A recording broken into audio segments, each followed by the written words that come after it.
What an honor to be sitting here with you guys all the way across the Atlantic and chatting. Great to see you. You know, we wish we could be together again in London. In the hummus bar, right? That's the last time. The hummus bar was amazing. Our very first double date in London. It was ours too, by the way. What were you guys we know you're doing a wonderful job leading your community. Thank you for having us. Yeah, thank you. What were you doing here at the time? You were scholars in residence somewhere. Yeah, I was down in Marble Arch Synagogue for a week. Around an hour before Megillah reading last year, I get a call that one of the local high schools, Frisch, which is one of the very large yeshiva high schools, they told their students to stay home for Megillah reading. There were already some cases in the community. And then the next second, I'm getting calls from parents who are telling me, you heard this crazy thing that Frisch is telling the kids to stay home, not to come for Megillah reading. And I said, I don't know what's going on, but if the school says it, then you have to follow. I have two staff members that work at Frisch. They didn't get the memo. By the time I got to shul, I saw them there, and I told them, you have to go home. We have to set an example. We really had no clue what was happening. And we did set up, very last minute, we set up a live feed so that people could at least satisfy on some level the requirement. We usually have, let's say, 300-400 people stop at our house on Purim from the shul. You don't have to be intimidated by that. But we set it outside last year, and people were coming over and they said, you heard about this crazy term, socially distancing? And, you know, it was just, think about how the world has changed, and now we're getting ready for Purim again. And then it was actually a challenge for us because we do a lot of serving of food outside. And we only learned later how that used to be a wonderful thing, and then it turns into be the absolute thing that you're not supposed to do. And we, between the two of us, we were really caught in a quick amount of time. What are we supposed to be doing? Are we serving the hot dogs? Are we not serving the hot dogs? And it became a little bit chaotic, and some people would pull up and throw their shalach manas at us, and some people would come all the way close to us. When I think of last year, Yeah, we didn't really know what we were doing. we didn't know what we didn't know what we were doing. Listen, I have to tell you though, you Yasher Koach, because you were the first to lock down the shuls, Bergen County. I remember when that notice came out, you know, we all thought we thought you were crazy. We thought, you know, what is going on here? How could they close the shul? Yeah, we never heard of such a thing. We want to just hear a little bit of the details, and I haven't thought about it so much because, you know, we're always thinking ahead. But now we're hitting the anniversary because it was Shushan Purim. We had a meeting, and it's the RCBC, it's the rabbinic group. We get along very well. You know, we have very different style shuls, but it's mostly larger shuls. That's the way, the nature of our community. There aren't so many small shuls. So each of us represent, you know, at least 100 families. We have 500 families. Some other shuls have 600 families. A lot have less. And we kind of make these types of decisions, even though we never had this decision, together. Yeah, and it's very unified in that way, which helped, you know, all of that history, having one standard of kashrus in the community, having, even though we're very different types of shuls, having certain unifying principles, it helped us come together. And it was clear it was going to be all in or all out. But there was a lot of backdoor things taking place. Tell us, you sent some pics about your sheer drive-in. Tell us about that. Okay, so listen, you're a very youthful couple, both in age and in attitude. We're a bit older, but we try to be extremely engaging. So, you know, one of the challenges as a rabbi of a large shul is just to be able to continuously connect with the kids in the shul. And we have a great youth program. But I like to be involved with the kids, and Debbie as well, as much as possible. So there are two events that I run personally, you know, during the spring, summer. This is regardless of COVID. Yeah, this is all the time. It was Shabbat afternoon, but the real highlight is Saturday night learning. So very often we have events, let's say Shabbat, but first we'll have like a half hour afterwards, the kids come with their parents. We call it grandparent child learning. It's very common. Grandparents. Yeah. And I really, of any program that I really would have felt the sense of loss was to cancel that this year. Especially, we are having youth programming, but only on days that it's over 40 degrees Celsius, Fahrenheit, I'm sorry.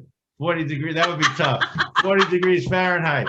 You know, I know the weather now every day. I know the windshield, you know, we're looking at, so we haven't been able in the winter for probably the last 2 months to have 2 weeks in a row of programming.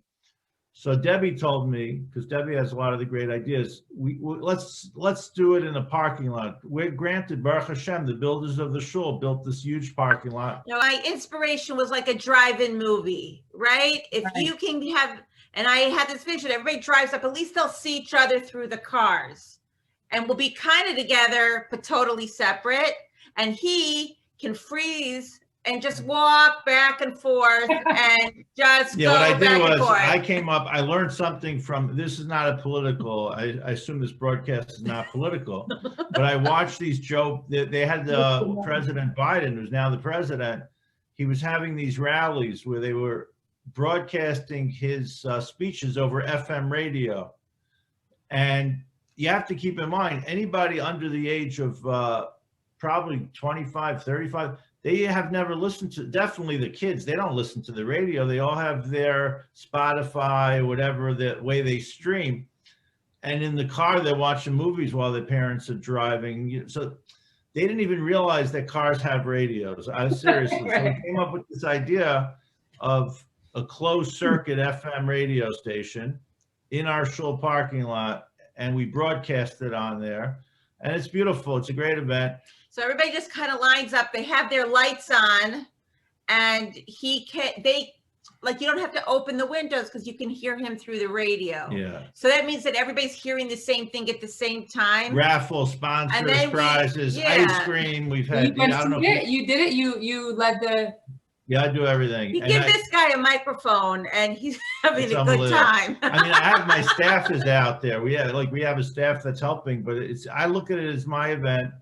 And Debbie actually came a couple of weeks because she heard what was happening. The only problems we had was we tell them the way we have them answer questions. I give them some questions. Mostly it's learning the parents and the children and the grandparents. Like they read a book inside they have to turn their little lights on, and there's a book there, and the two of them are sitting there learning, except for when I ask questions, trivia questions. Right, trivia questions. If the answer is A, mostly we were focusing on brachot this year. If the answer is A, flash the light. If the answer is B, honk your horns. The answer was always B because I wanted it to be so loud.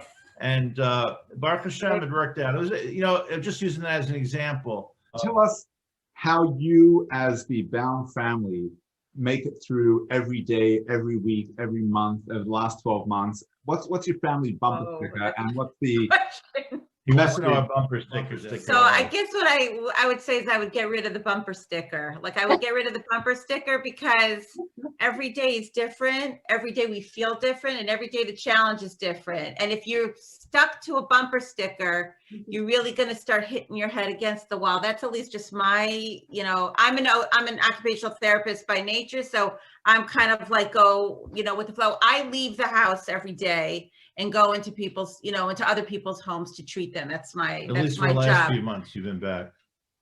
You weren't able to do that No, not in the beginning, right? Not in the beginning. And I just, I think from the challenges that we have, like one of the challenges we've had is he's moved his office into the house. That's like nonstop. I used to come home and it was quiet. Now it's just like nonstop, it's just nonstop. I'm sure you have similar, right? That's a huge family type of readjustment I'm sure it's for everybody, right. But certainly for here. And we've had to Yeah, especially when I scream, when the kids are home and I scream, it's Zoom time, shh. But right, don't you have in the house like shh? It's like an office. We're going live. We're going live. Everybody just what? At one point, I don't know if I share this with you, but at one point early on, probably around May, I felt like, look, there's so much tragedy going on. We ourselves in our shul and family members, not in our immediate family, but there was so much sadness. And look at us as a nation, how many of our leaders that we've lost. So at a certain point, I said, my congregants just need to laugh and to smile. And I wasn't sure, how do we do it? Because, to start cracking jokes in the middle of a pandemic is being very insensitive. But we waited a while. At the end of May, I really felt that people needed to be uplifted. So we turned my house. At this point, we still were not going into the shul.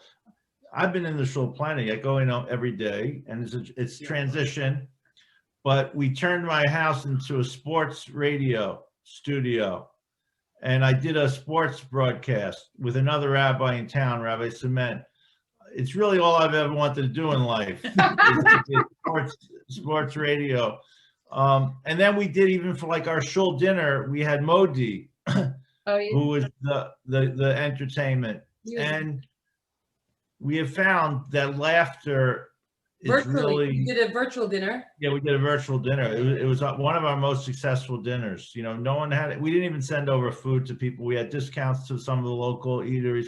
I have found that the people in the shul, two things. One is, you really find at times of crisis, not only resiliency, but you find new leadership. Like, there are people who I just probably never acknowledged or realized, everyone's talented, what they could do.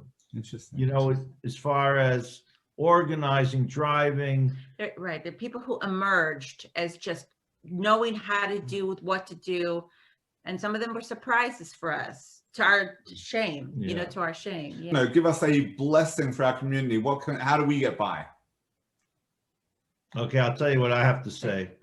First of all, they should listen to their rabbi and rabbinit. And you didn't pay me to say that. Amen, yes. No, because I'll tell you. Should we donate? Yeah, exactly. No, I will tell you why. No, I'll tell you why, because, what rabbis get to see, the rabbinic family gets to see, it was like this before, but I think especially now, is you really get to see the complexity. Every family has to take care of themselves, hopefully to reach out a little bit. You get to see the brushstroke of the entire community, and you have to give multiple messages, because there's so many people now going through different experiences. You can't all do it in a slogan. But I think the way we get through is, look, I know this sounds melodramatic, but the Jewish nation is about resilience.